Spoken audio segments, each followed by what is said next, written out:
so no regret. Happy before we get another day to do it all again. Oh, we're throwing open all the curtains wide. Oh, not gonna miss a thing. Oh, nothing's promised to you in this life, but it's there for us to take. So live well, be bold, be brave.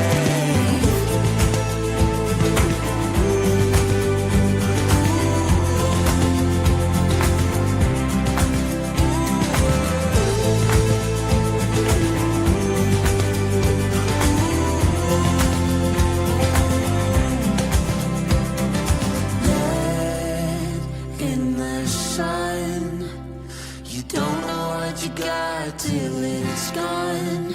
Oh, let in the sun, all of the best yet to come. Oh, let in the sun, don't know what you got till it's gone. Oh, let in the sun, all of the best yet to come.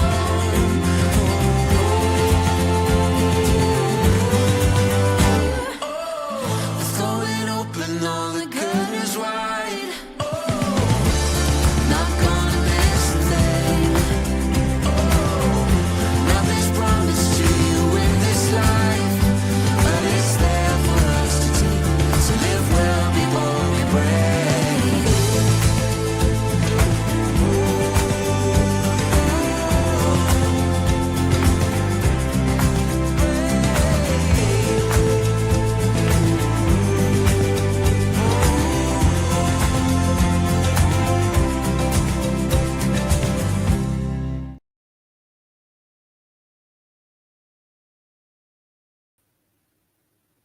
It is 3:09. I said I'd start at 3:10, so I'm going to give a minute or two for people to come in.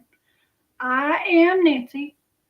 The reason I had to go 10 minutes more is because I was making spaghetti for my son for supper, and I had just put the noodles in, and it was like 10 minutes till, and I knew my noodles wouldn't get done in 10 minutes because pasta takes longer than 10 minutes. I mean, I don't care who you are, unless you like crunchy noodles. No, thank you. So anyway, I changed my time so I have time to finish the spaghetti and get it. So when he comes in about 10 minutes, the spaghetti's there waiting on him. So anyway, the things we do for our children. Okay, so today in therapy,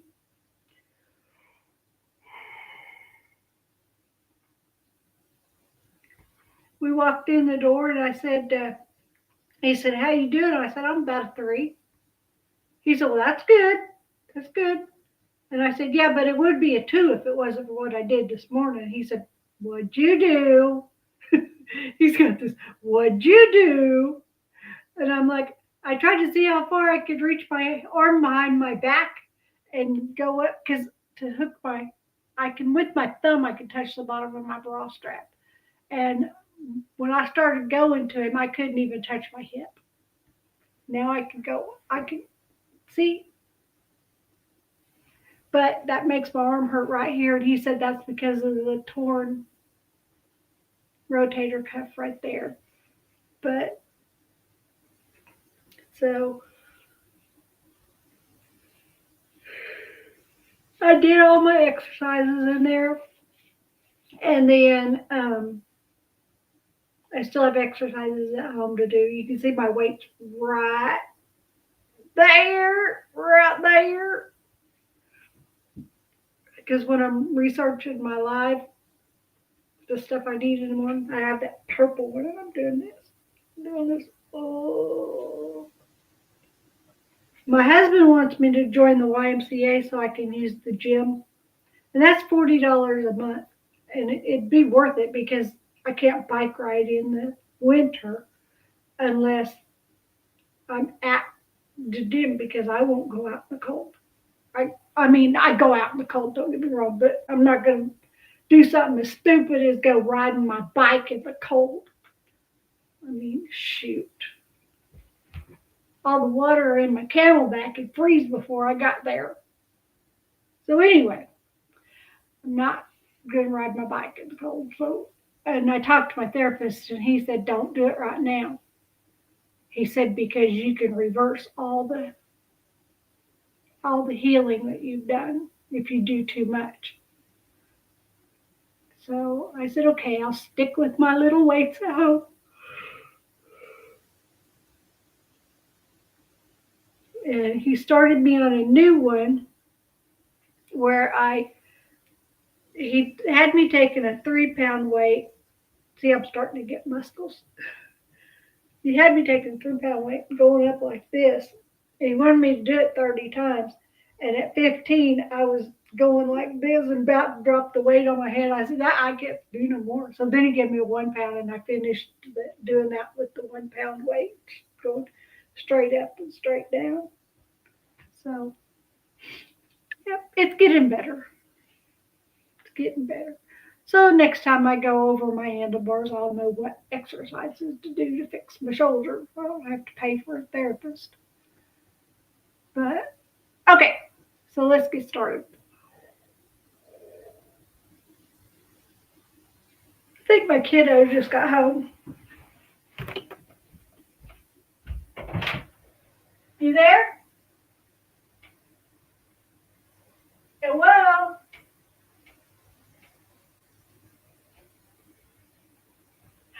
You here? No. Are you here? No. I made you some spaghetti.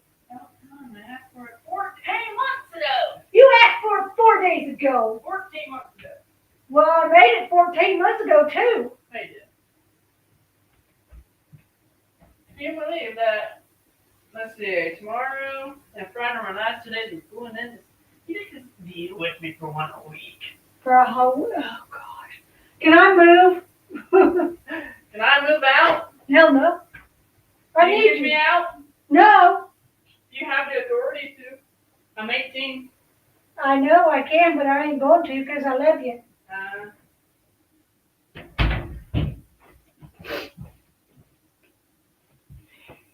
He just asked me if I was going to kick him out now that he's 18. So, but we rib each other like that all the time.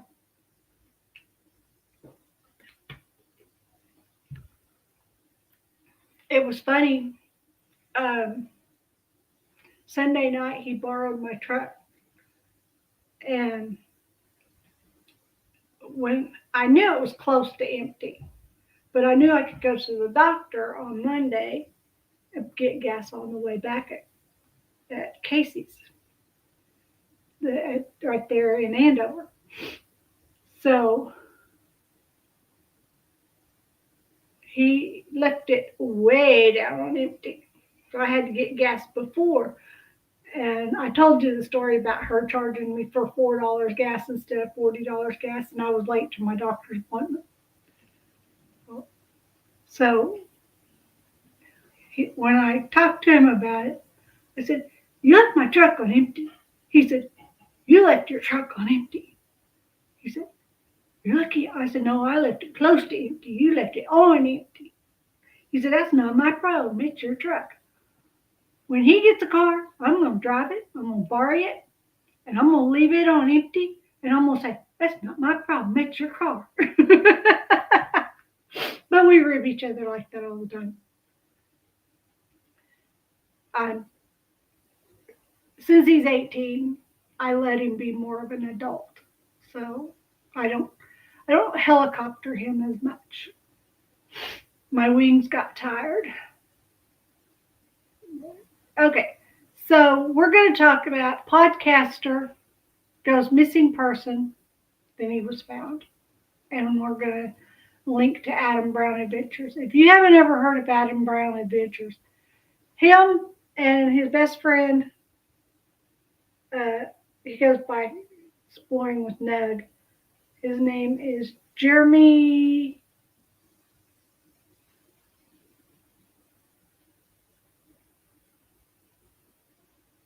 CJ and I were ribbing each other. He said, I made him biscotti. And he said, I opened the door and I said, I made you spaghetti. He said, it's about time. I asked for it 14 months ago. I said, you asked for it 4 days ago. He said, 14 months ago. And I said, well, I probably made it for you 14 months ago, too. So we were ribbing each other. So it's okay. So, and he said, are you going to kick me out? And I said, no. He said, you have a right to. I'm 18. I said, but I'm not going to. So we were ribbing each other. So he thinks he's going to be able to rent himself an apartment and buy himself a car living off of the 135 or 125 a week he gets at the hamburger stand. I don't think so. But he'll learn. He'll learn. All right. So we're going to talk about this. Jeremy Nevis, the podcast he's on somebody else's podcast, but he does have his own podcast.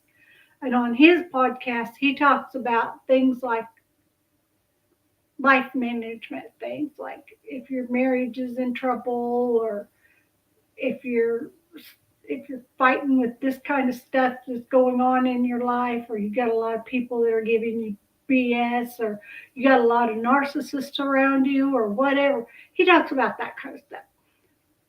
But the Liberating Humanity podcast that we're going to look at here, they're talking about on the front lines rescuing children from traffickers. And Jeremy is one of those that rescues the children from traffickers. And they've got a whole system. I'll show you.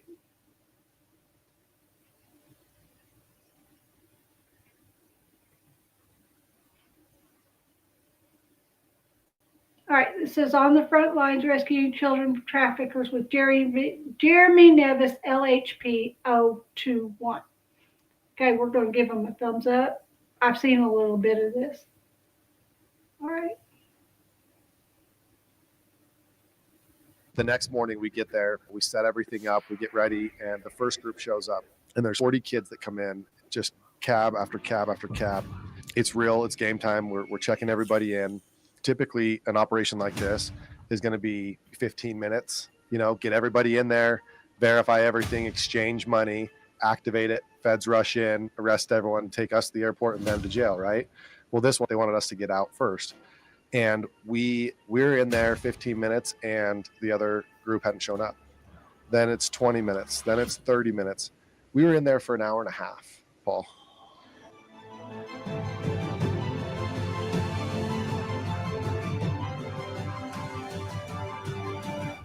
To another episode of the Liberating Humanity podcast.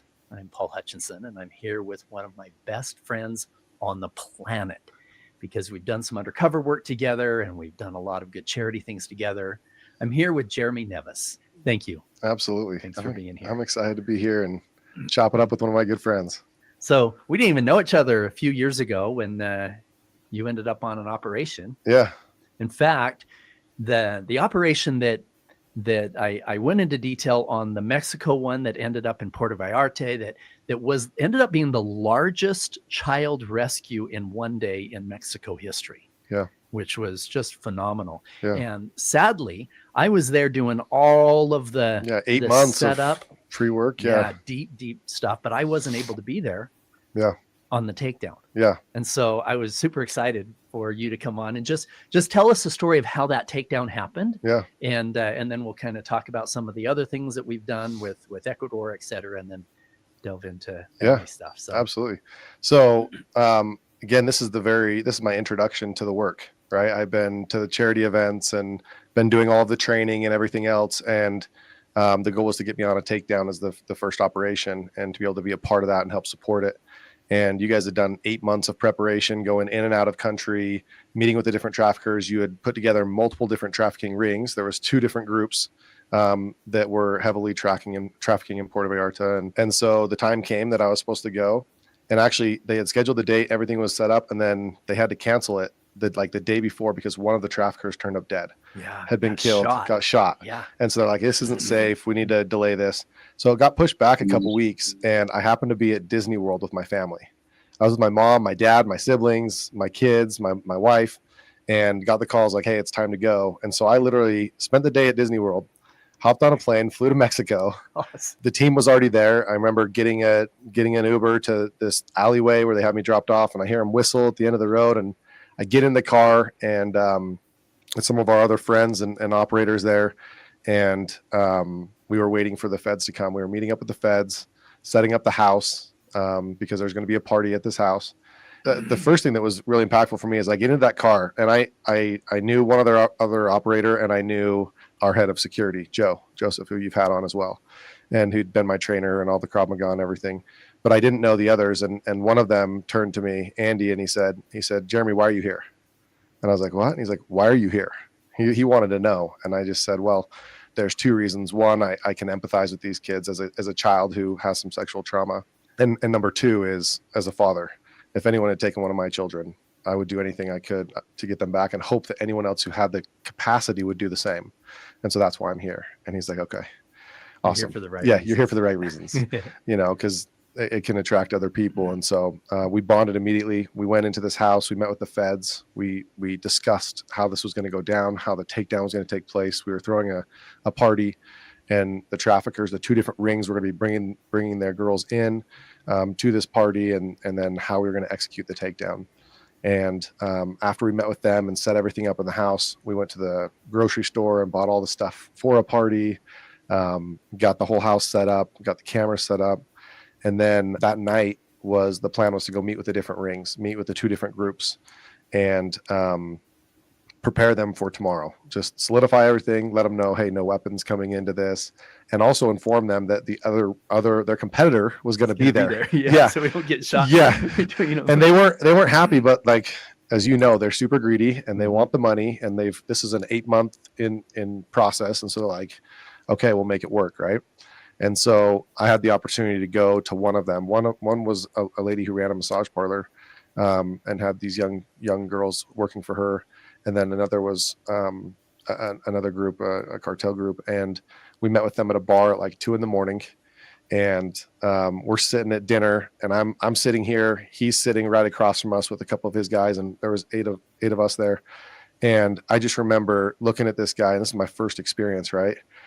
Interacting with these traffickers at all, and he's showing us pictures of these girls, and he's laughing and talking about the things that we can do, and we're having to laugh and high five and hug, and I just remember like playing that role as I'm like talking, and then all of a sudden he's talking to someone else, and I noticed like the blood drain out of my face, and like I could tell I had gotten like really serious, because I'm like looking at this guy like, I want to strangle you right now. Yeah. And I had to immediately like get that back, like, hey, stay in character. This is what we're doing, right? This is why we're here.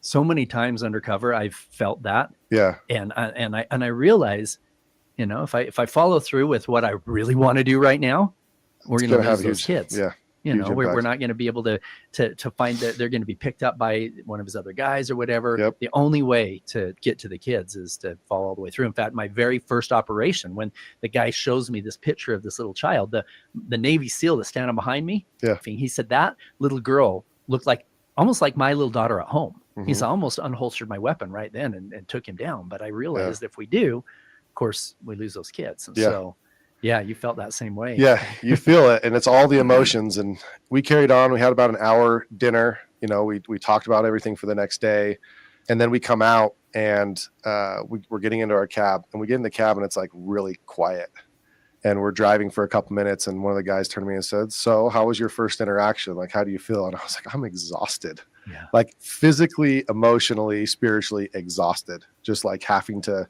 get into that role." And but also really excited. And I remembered like we had gone to the grocery store and we're buying all this stuff. And I had this moment of like, you guys had 8 months, there had been all of these setbacks and delays and challenges, all the moving pieces. We're just informants, right? We have no jurisdiction or anything else. We're helping support the federal agents. Yeah. And so we're rocking to the beat of their tune. And I just remember having this feeling of like, I hope this goes through. Like this, I'll do whatever it takes.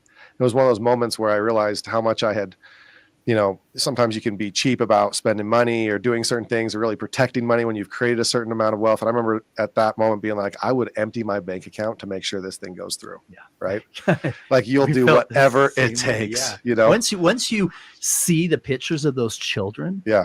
Once you see how real it is that Yeah. these guys are selling first, so we're doing all sorts of different things to delay, what's going to take place. Wow. I didn't realize there was that much of a delay. Yeah. And that's exactly what happened on my first rescue mission. Really? When we were in Cartagena, Colombia, the one the movie's about, Mhm. in the movie. Okay, well, we get the drift of what he's about.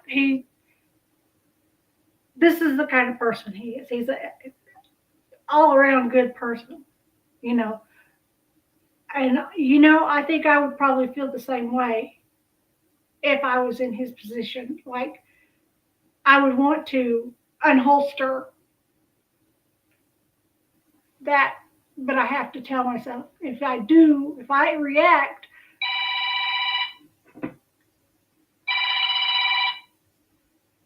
Miller Mortuary, you stab him, we slab him, or you needing a slot? I didn't think so. Okay, so anyway, yeah, I'd have to tell myself, keep it down, and I'm not good at keeping it down. If I get a trigger, I'm gone. It's just that bad. But I'm learning. Okay, the next one is about this. This is right after Jeremy goes missing. And I will let you know that he and his wife were having marital issues. So, but they seem to have overcome it. They were working on it and everything. So let's play this. Oh, I can leave a thumbs up right here. Well, Jeremy, if you're out there and you're hearing all this and you might be scared, just come on back home, man. Ain't nobody mad at you.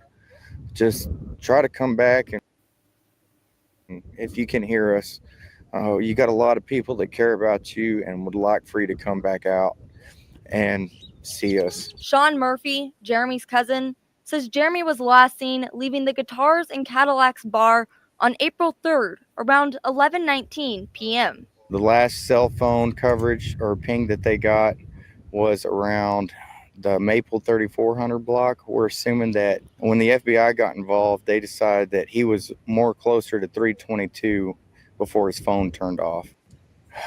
Well, Jeremy, if you're out there and you're hearing all this. So you can tell his friends really, really cared about him. Okay, and we're going with the same news station. Says family holds on to faith as they continue searching for missing relative. Okay, let's give them show it to you first, don't I? Bring it up on screen. There we go. And we're going to give them their thumbs up. And this is also from KTXS News. And this is Abilene, Texas, not Abilene, Kansas. So I have no idea where Abilene, Texas is. Let's give it a bump up. And then we're going to. Your first and last name and spell it. Okay, my name's Sean Murphy. SHAWNMURPHY. And then you're Jeremy's cousin, correct? Yes, I am Jeremy's cousin. And so, what I know last time we spoke, he was missing on April 3rd, right? That's what it was? Yes. And then his last name in Cadillacs around 11 p.m. What have we learned since then? Well, what we've learned basically is we've done a lot of search parties. We've covered multiple grounds, different wooded areas around Laddle Lake. We covered Lake Kirby. We've covered different underpasses where he could have fallen off the highway or sped off where nobody could have seen him or have a view of his car or anything at that point. We've done a lot of different parking lots. We've traveled all over, conducted a few search parties, but people kind of diddled out of that, and so now we've got our own private search parties going whenever we get the opportunity. to. We've also created a GoFundMe for Jeremy, and we've got a up to $4,000 reward. And so we're trying to ask the community or anybody out there if we could advertise it, and anybody could donate whatever they could to help to hire that reward to. This robotic puppy looks so real, it completely fooled my neighbor who's a veterinarian. I've been a grandma. To help incentivize finding our cousin, our brother, our son. It's a difficult journey. I'm sure it's been real hard for you and your family.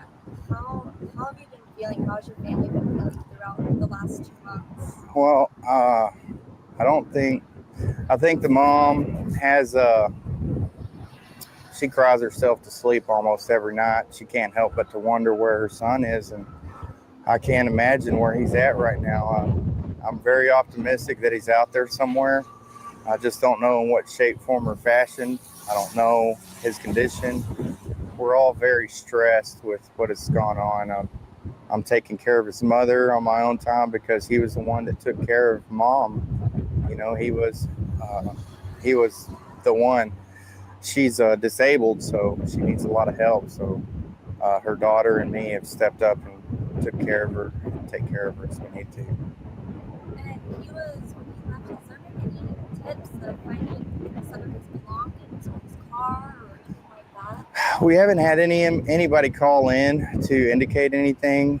We know that there's a few possibilities. A couple people called in with finding cell phones off in bar ditches, or this person, they found different people in bar ditches, deceased, but none of them turned out to be him.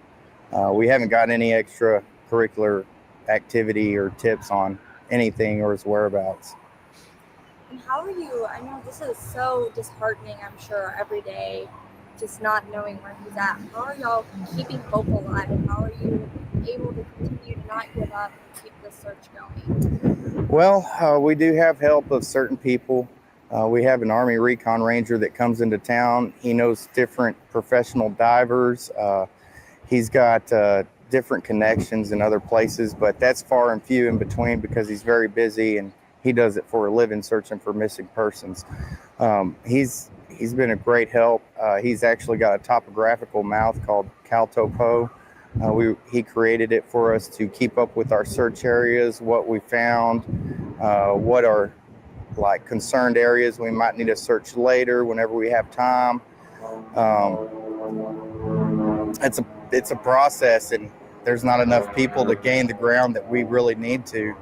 And it's been over 2 months. And the probability of finding him is scarce to us, and it's just really hard.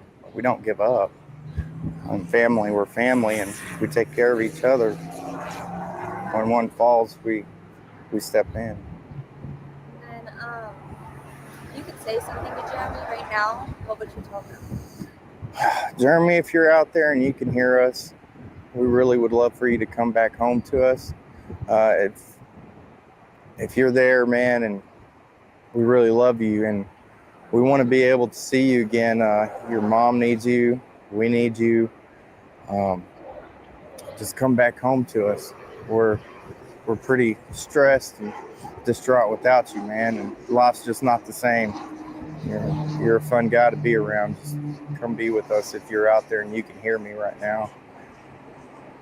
And I also just remembered last time we spoke, you had said like there were some times you saw his phone turned on and it pinged his phone a few times. Correct. Have you had anything like that happen since then? Nothing else has come up. We did have a short detail on his bank account, but it was just it wasn't anything of importance. So we haven't had any bank activity, anything with his cellular activity. We haven't had anything that we know of on his Facebook. Everything's just been at a standstill. And is there anything else you want to share with me? We do have the GoFundMe, like I said earlier. If anybody can come and help us, I can relay that information to you. Just donate whatever you can. Help us raise the reward. We got goals set. I know if we can get to a certain reward amount, maybe it'll incentivize the people to find it. If we come up to a certain time frame and we can't find Jeremy, all the proceeds would go to his disabled mother to help take care of her where she can't take care of herself. And when you say time frame, what's the time frame? We haven't really come to one as a disagreement because we want to remain optimistic. It's a hard decision to make at this time. Time will tell what that would be. Do you have any idea where he could have been going? I know when he left the Tars, was he supposed to go straight home? Was he supposed, do you know where he would have been headed? Well, most of the time I never knew him to go to the bar. I just knew him as a take care of his mom and go working out kind of guy.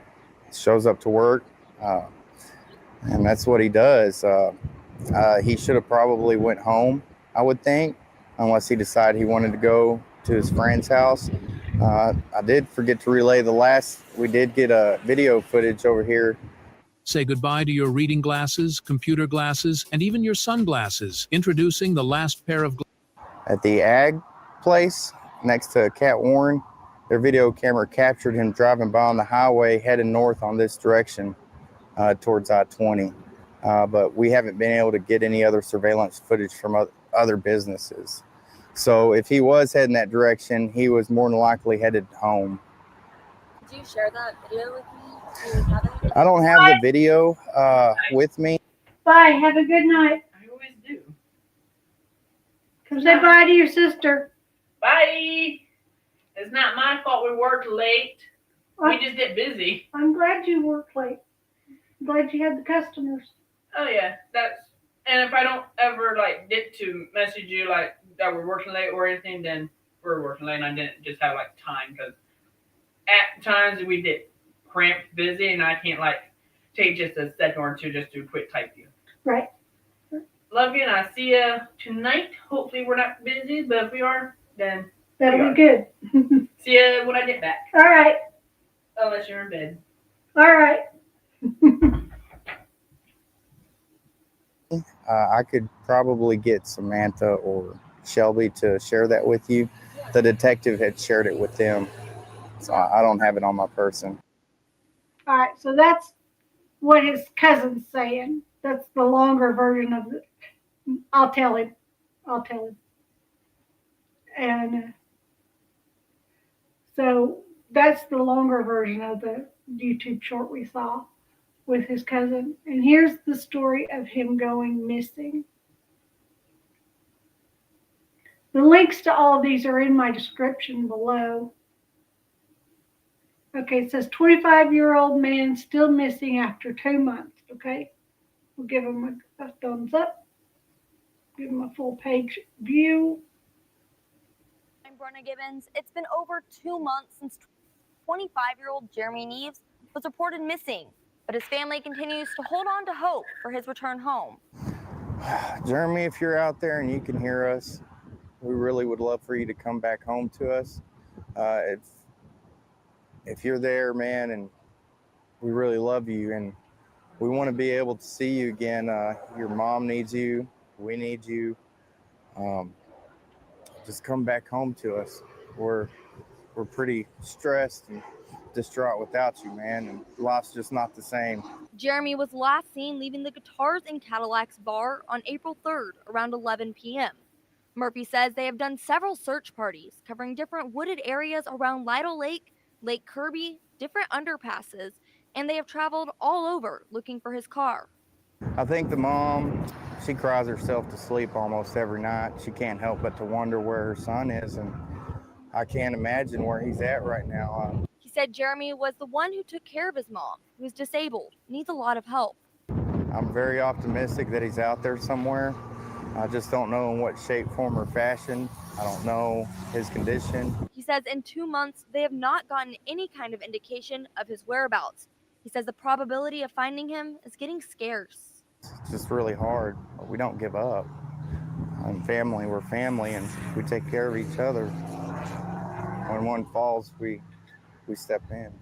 Murphy told us he gets through each day by leaning on his faith. Whatever we have to go through in life, it hurts. But if you don't give him your worries and your sorrows, then you drive yourself crazy. So you have a life to live, and our purpose is something different than whatever his is at this time. But that's just what we do. You got to survive. The family is offering a $4,000 reward for information leading to Jeremy's return home. If you have any information on his whereabouts, please contact Crime Stoppers at 676-TIPS. Okay. So that, they're still searching. I found another one here from Brenda Gibbons. And I don't know, she must be a news anchor person. She's got 59 subscribers.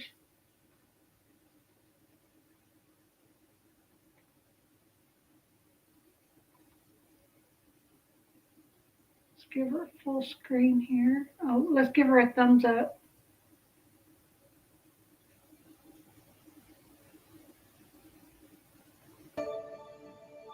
I'm Brenna Gibbons. It's been over 2 months since 25-year-old Jeremy Neves was reported missing, but his family continues to hold on to hope. Well, we just watched that one, didn't we?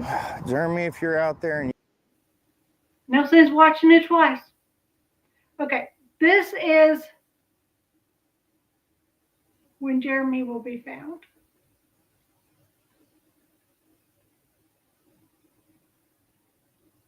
Okay, this is after 3 months.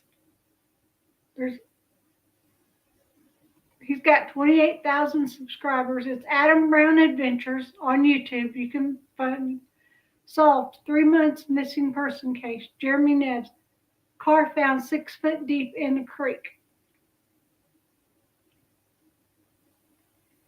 See anything besides these tracks? Our car was pulled out from the creek that is believed to belong to Jeremy Neves. Alright, so he's on the car right now. It's Jeremy. Found him. It's his car. Found Jeremy. That's him. You might call them scuba sleuths. Their new hobby went from cleaning up waterways to solving mysteries. And what a great public service. Jeremy Sides and Adam Brown travel the country searching for closure in cold cases. Amazing. The gift of closure to grieving families is absolutely priceless.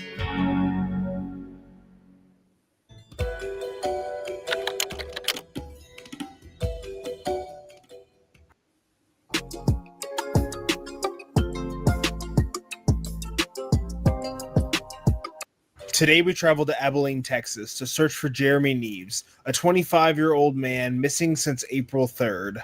He was last seen leaving a local bar called Guitars and Cadillacs on April 3rd. I believe it was later in the day. The strange thing, we got more information recently that he was actually in a minor accident. I guess he swiped a car nearby in the parking lot, it sounded like. And he was driving a gold Oldsmobile, I believe. I'll have a picture here. Jeremy Neves was last seen on April 3rd. Now the community is coming together and organizing search parties to help find him.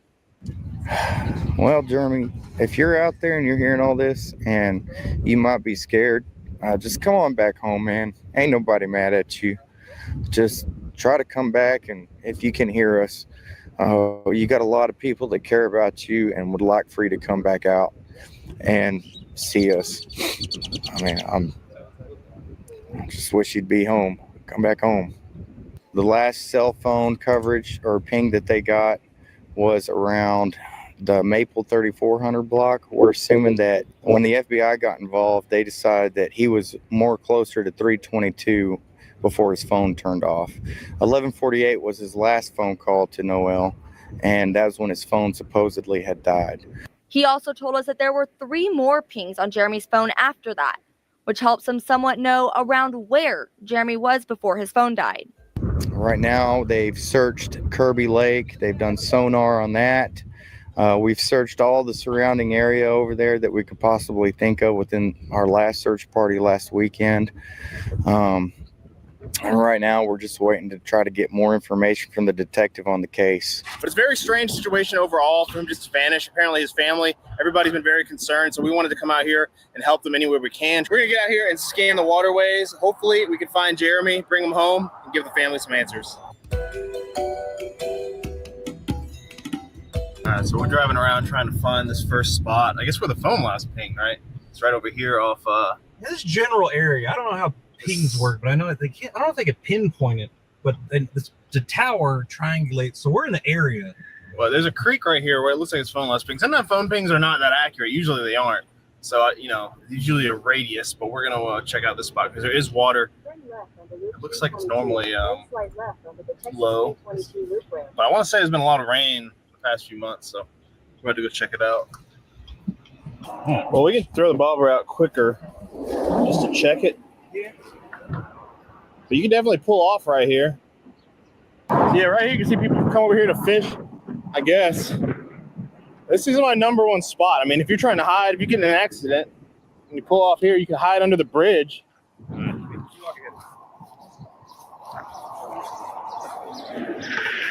So this is a tool I use a lot. This is pretty cool. This is Garmin depth bobber. So it gives you a basic image and look, and it tells you the depth. So if it's deep enough, we'll put the RC sonar boat in and get a better scan. Probably do that anyways, but let's just see this first. Look at this. People are definitely driving over here.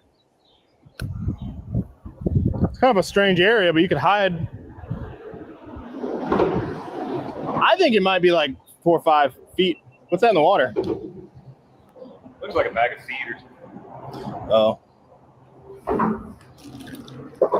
Oh, yeah. Dog food. There's a couple of them, I think. Yeah, it looks like right here, usually this is dry. Because you see the bushes? Yeah, out there it's, I'm guessing right over here. My guess is throw this in though. There we go. Walk out there for me.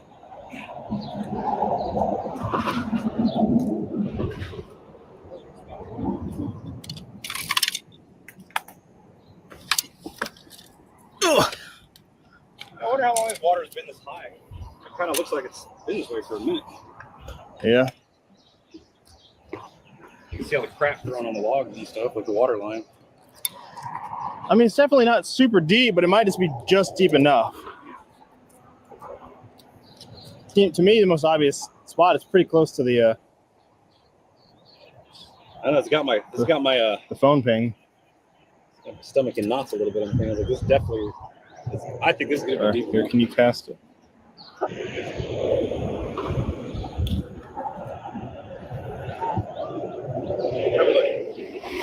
6.2.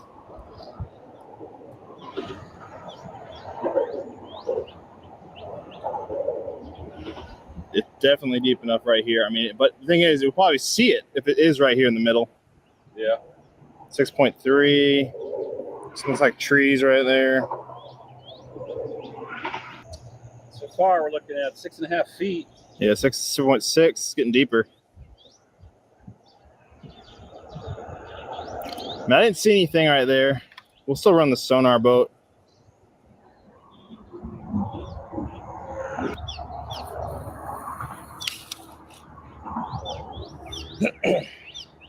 Yeah, 6 feet. This makes me wonder if it's makes me wonder if the water's been high, you know. It looks like it's been high for a little while. You got moss growing on this water line. I finally solved my rat problem without using harmful poisons. Here's how. This is corn mint, citronella. So real quick, I wanted to show you guys a little bit about what we do research-wise. Here's a map of Abilene in Google Earth. Apparently where the phone pings was last around this area, and this is Lytle Lake. And this is the area where the phone ping information we had was last. So you can see here, this creek goes down, and right now, you can see how dry this creek is. And, you know, before we drove up there, I was looking at this, and I'm thinking, you know, it's going to be way too shallow. But you can actually look back in the years. This is, I believe, March of 21, and you can see how flooded it is, as opposed to May 2023. And it's very interesting, a very great tool being able to look back in time over the years and just see the differences in the past. But you can definitely tell that it gets high and shallow. So we really didn't know what to expect. Let me go get the sonar boat since it's deep enough. All right, so what are we looking at? You said 6.5? I mean, 6.5, like right here. How deep was it over here? Same thing? Still 6. I mean, yeah, we can clear this whole area. Even a little bit down far, like potentially. But I think it looks like right here, people drive up to the edge. mean, it kind of looks like tire track marks. Yeah. All right, we got the remote control RC sonar boat here, which is the sonar inside. Control it with the remote, which lets us clear these sections of body of water that you can't put the big boat in. So let's walk down here. You ready? Check it out. I think I can get out past from here.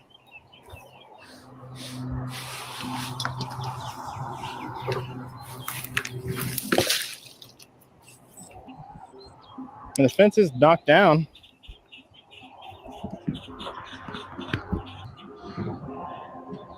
There's like a lot of rocks and stuff right in there. But I think that gets shallow, typically. It's still 5.5. I was just thinking like maybe it floated down. Or is there a current? Kind of feels like there is. It would go that way. The lake's over here. It's coming out of the lake. Okay. I'll explain this to you. This right here, where all these numbers are, is actually the water, the top of the water. And this down here is the bottom. And all these numbers tell you, you know, how they can determine how deep it is right there. And then this one up here, this yellow line is where the boat's going, and on the sides is the bank. And all this black right here is waterway. So it's like on, it's going down, but you can see all the way to the shore on both sides, or 50 feet, whichever's closer. Because sometimes they do 50 feet over on this side and then come back and do 50 feet over on this side because they can't see both sides of the shore.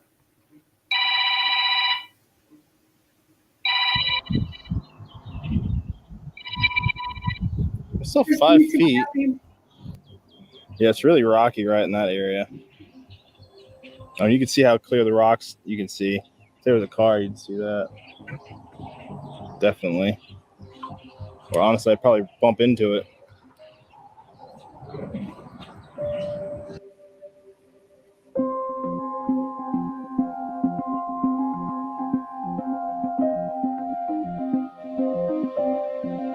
Six feet.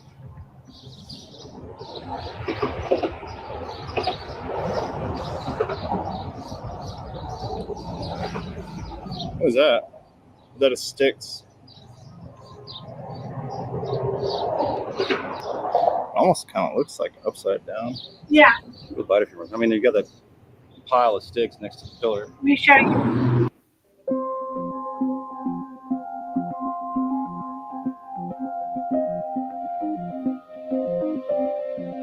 Six feet.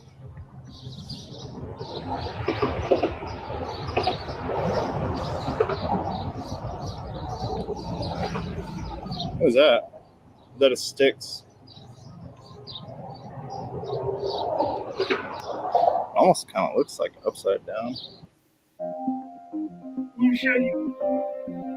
6 feet.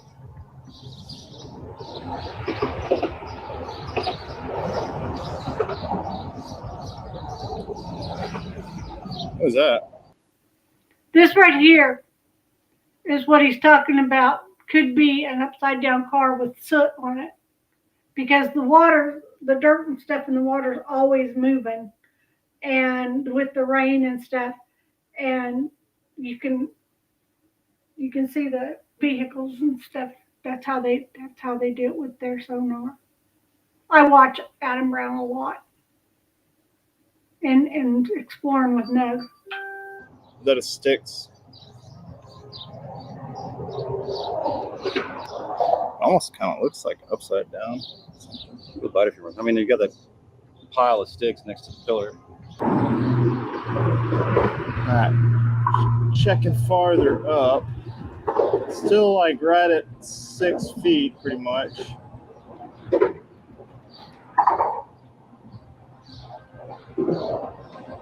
There it is. That kind of looks like something. That looks weird. That kind of looks like a car.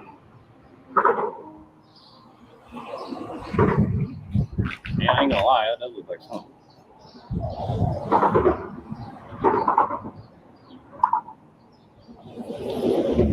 That looks like an upside down car. Like, what if he went off through the middle or something? I wonder. What if he was driving down the road and he veered off and just like Dukes of Hazzard right into the water?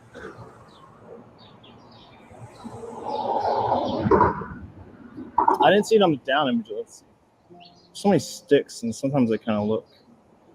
We didn't really go over the top of it either. Off to the left.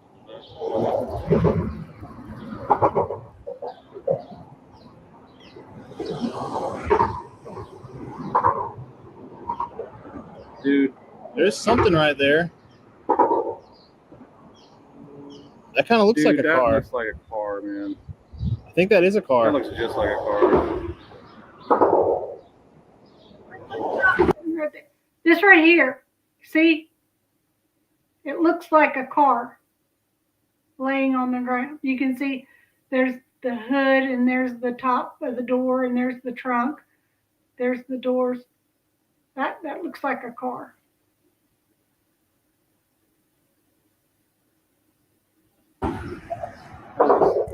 Was it right in between?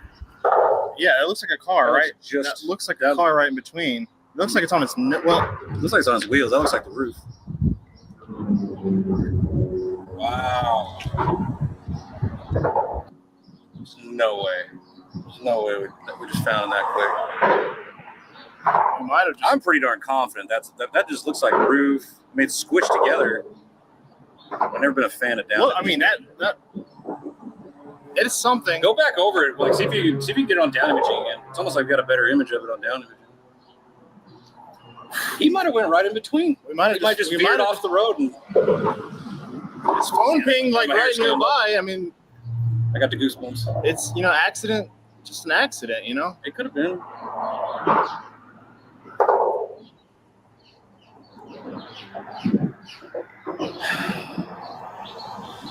Could be nuts. I'm not getting a good image. Well, there's again. It's definitely something. That other shot looked like a vehicle to me. So if he just went over that way, let me try to go closer to us. Let me go straight out into it. See if that. Oh, starting on that side from this way. Yeah, or this whatever. Coordinates, right? Yeah. This is why I stopped shopping on Amazon, and you should too. Don't spend another dime on Amazon until you watch this first. I mean, sometimes it's the simple. It's we're finding more and more that it's like the simplest explanation. We don't know yet. I mean, it still could be a different car, but I'm not gonna lie. That after that long though. No, because this thing drops down to nothing. It like we saw the image on Google Maps. It's like you can walk across this thing sometimes. But it's 5 feet. You easily be able to swim out there and 6 just feet. stand on the car. Is that right there? Or? I'm going over it right. Oh, right here. He went that way. So, I mean, that means it's the same. It's the same direction as the creek. Is that what that means? I'm having trouble getting a good shot. That down imaging you got last time was pretty convincing. Yeah, honestly, if we could put our dive gear on and just swim out there, and we easily be able to touch it with our feet. Because it's not that deep. I think it just went right over it. Yeah, dude, look at this. Yeah, that's 1,000% a car. That's definitely a car. Yeah. Dude, that's got to be him. But there's no visibility. I mean, we have to go by feel. It's so shallow though. I mean, it's not even that scary. We just stand on it and figure out where the rear is and go down and get confirm that it's get the tag off of it. And it's such a new car. I'm not getting a good shot probably because it's so new. Yeah. But if you come out here and look at this, it looks like it's 2 feet deep. There's like trees and limbs everywhere. We still need to confirm, put a magnet on it, walk up. I say we walk on the other side of the magnet. Can you figure out? Can you kind of get an idea exactly where it is? Like, is it closer to the bank or is it closer to us? That first shot definitely. The out imaging you got looks like a car, like a vehicle. That last one you got too. You got a heart racing. It's such a bittersweet thing because you're excited to find what you're looking for, and then when you realize it's a missing loved one. You know, it's sad and terrible.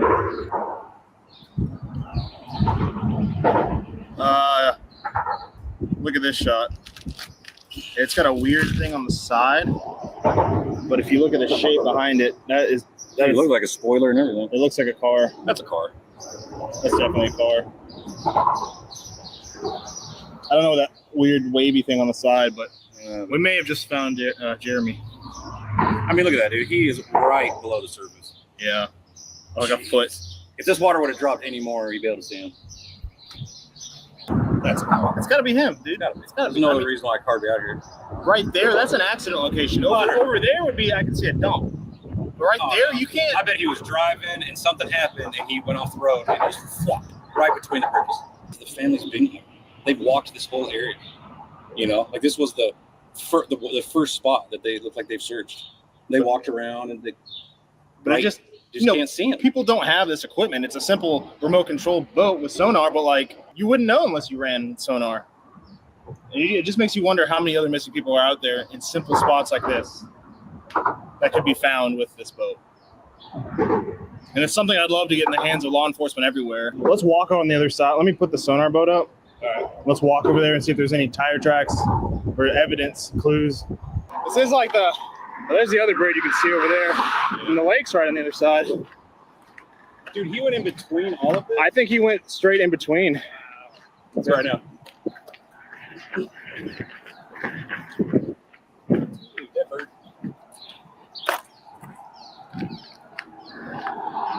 That must have been violent.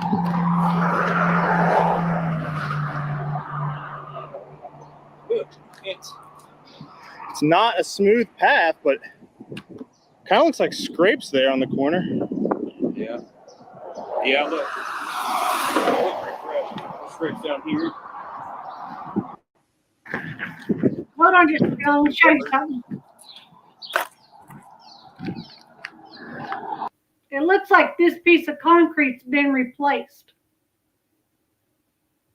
Because this piece of concrete looks more new than that concrete. That must have been violent.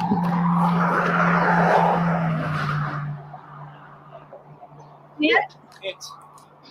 It's not a smooth path, but kind of looks like scrapes there on the corner. Yeah. Yeah, look. Scrapes down here. He must be going fast to make it all the way out there. He didn't hit the guardrail. That gives me. Look, there's a swirl right here. Walk down here. Looks like there's tire tracks.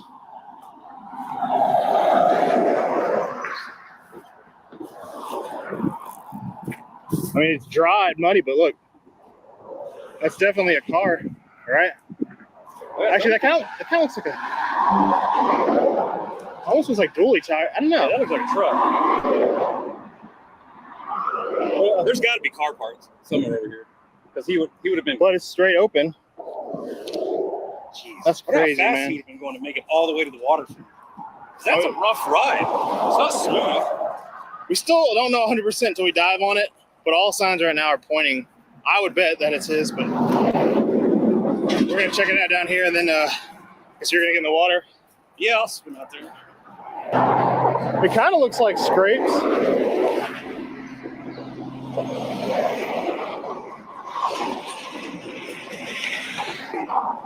Is that a car part right there?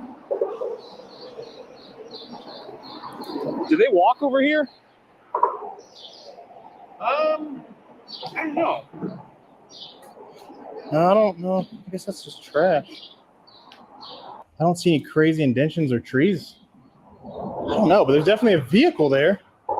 You really couldn't easily drive over here. He had to go in through the middle. Going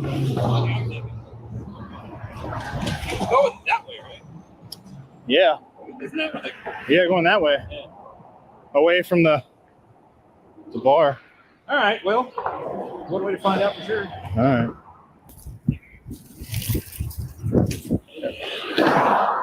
There's a car part. Car part? That's a Ford. Yeah, he's an Oldsmobile. I don't see anything besides these tracks, but that might be, I don't know. It might be a different work vehicle or something, but it is going this way. Jeremy's gonna get in the water, and then we'll see for sure what it is.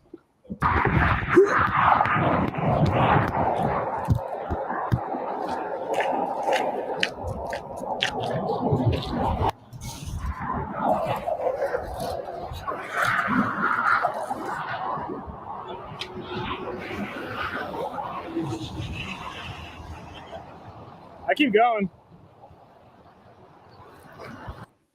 Wait, what's this box? Remember that survey I filled out? They actually sent something. They really sent it. That.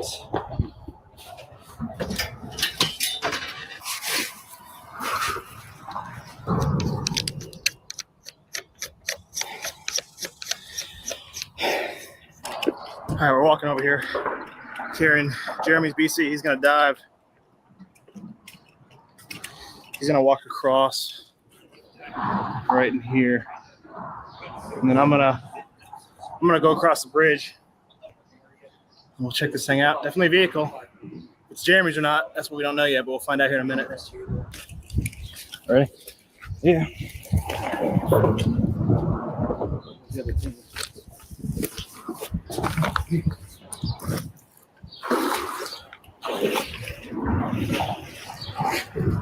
Now Jeremy's walking across. Are you gonna walk up and then go across? I mean, it drops off, you know, over there.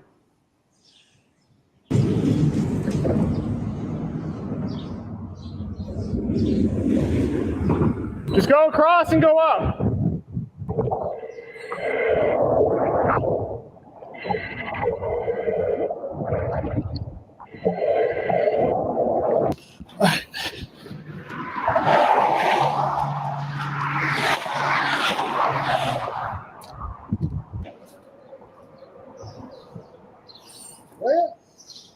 Where you at?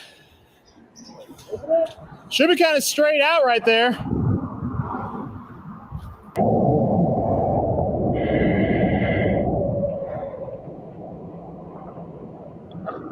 Right now we're just gonna try. It's such a small area. I think he'll hit it. Just going by feel.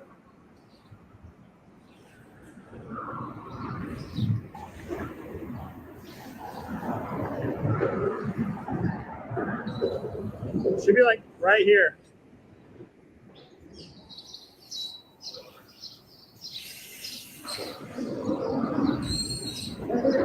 Car, yeah. All right, so he's on the car right now. Definitely a vehicle.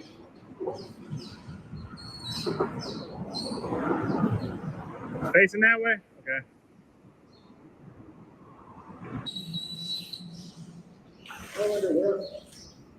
They're up? All windows? I think this might be Jeremy's car. Should be FDG 4428. F. Yeah. If you can't rip it off, though, try to feel for an F and a D. Yeah. All right, he's going down. I mean, he's standing on it, so it's not really far, but should be able to pull a tag. Sometimes when it's newer cars, the tags are like really hard to get off, as opposed to being really rusted out, and you can just tear them off. So, worst case, he'll just go by feel the letters. But everything's lining up. I think this is Jeremy.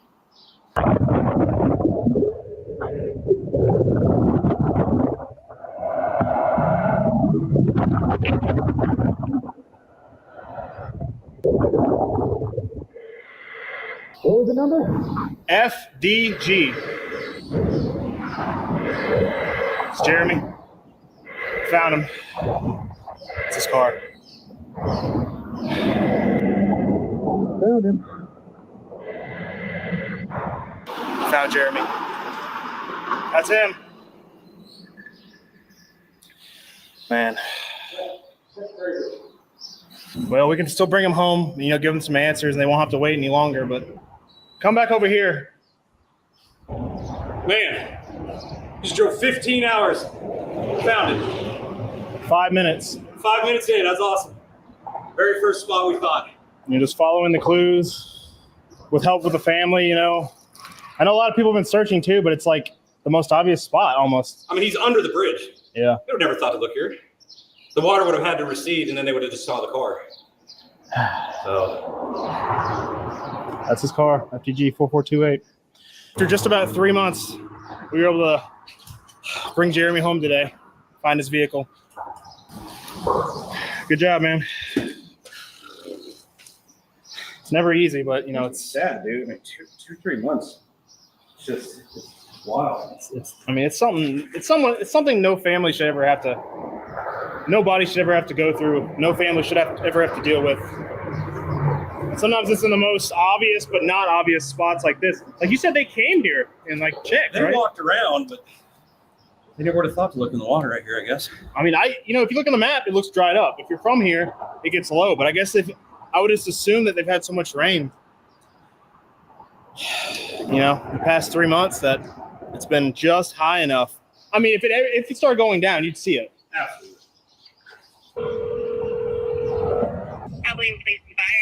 My name is Adam Brown. I work for a private search and recovery team. We travel around the country looking for missing people.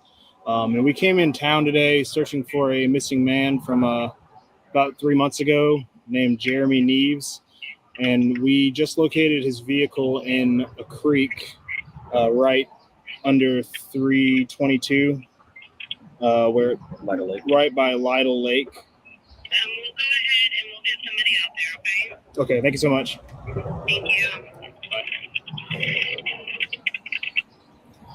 All right, police are on their way. We're gonna bring him home today, hopefully. This viral showerhead boosts water pressure and cuts your water bill by 30%. This dermatologist from New York just discovered how to transform your skin and hair with a simple showerhead. And big water. How's it going? Sorry? Well, we we see the car. We got the tag off. we have the tag. I mean, it's pretty brown water, so we got the tag up there if you want to see that. Y'all do this for run a nonprofit. We just do it free of charge, traveling around the country. It's funny. This always pops up on like my Facebook reels. Yeah, we do that's how we fund it. We do like documentaries of the searches. Y'all have That's right over here. We got several YouTube channels, but the nonprofit called Rapid Compassion Collective, Rapid CC for short. Can you run that 20 for me?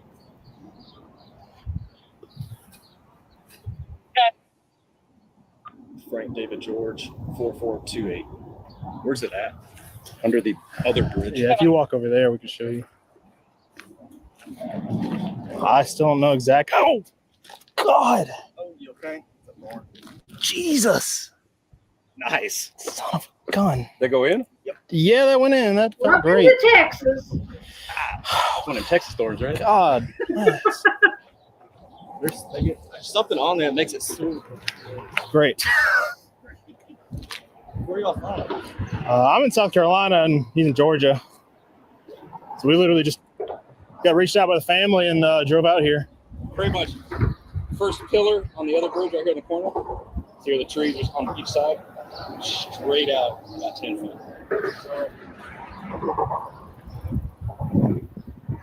See the pillar on the other side?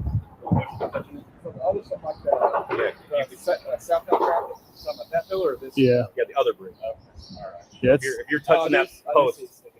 Some of the water out there. We see where that leaf is? About really far. Yeah. And it's literally like. Yeah. Because we were looking on Google Maps because the family's been giving us information and they have phone pings nearby here. And it looks like this is normally dry. I don't know. Maybe, like it's usually a lot lower. It depends on what time of year it is, but this time of year, usually it does look like this and it dries up in July and August. That's what I was telling him. I was like, if we never found him, like he would have, obviously this would have dried up and there he would have been. Did you trying to figure out how y'all do this? Did y'all go under the water? Did you see anything in there yet? Or? It was too murky. I dove it. Pretty much, I felt around it. You could feel the spoiler on the back. All the windows were up. I slid down the back, popped the tag off, and that's as far as I went. And so once I had the tag confirmed it was the car, and that was it. Not 100% he's in there yet, but it seems. We have multiple people around. We'll just kind of go from there. The detective that's in charge of this is also around as well. Okay.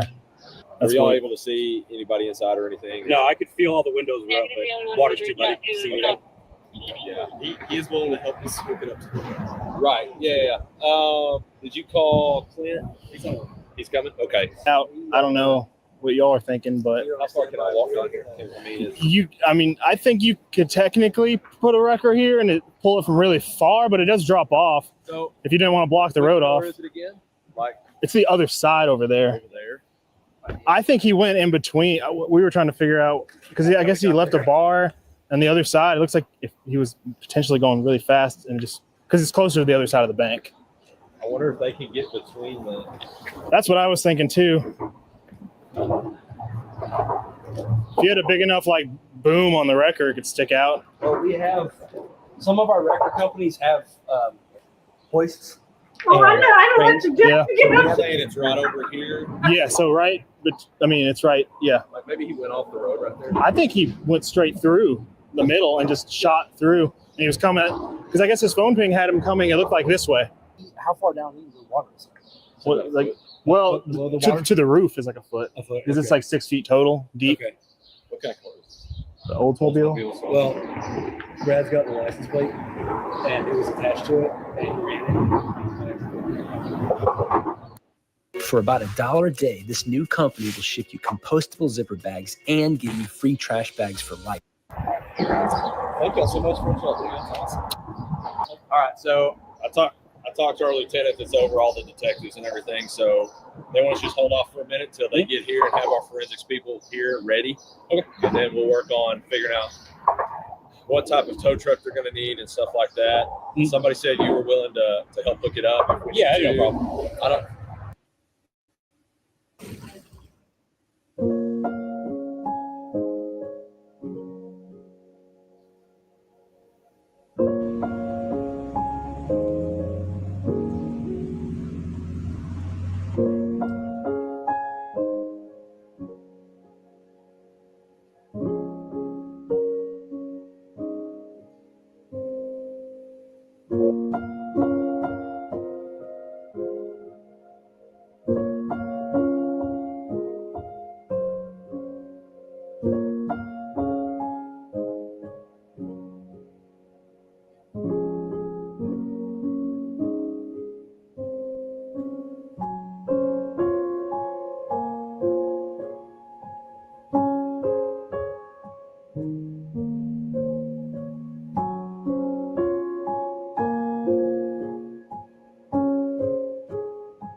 Well, that's how the dive team finds them. Sometimes they have to hunt for days and days and days and dump every waterway around the area.